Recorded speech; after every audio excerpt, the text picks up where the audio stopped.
মশলাটা কষানো হয়ে গেছে, উপরে তেল তেল বের হয়ে আসছে। এখন আমি মাছগুলো দিয়ে দিব।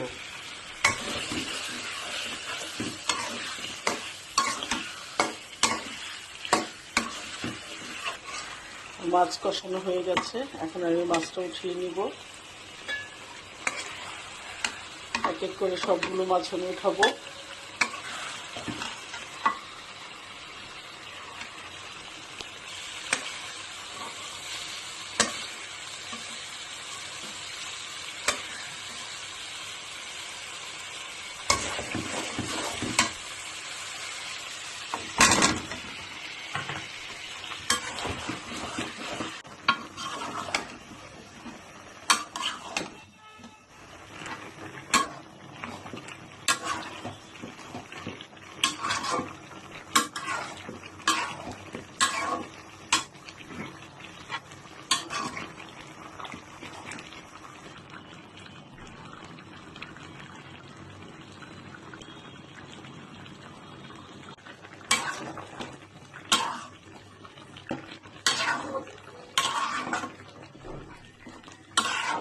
মাশাআল্লাহ, লাউটা কচি ছিল,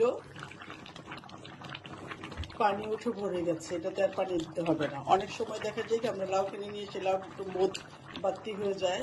বাতি লাউ রান্না করতে গেলে দেখা যায় পানি ওঠে না, আর একটু পানি দিতে হয় লাউ সিদ্ধর জন্য।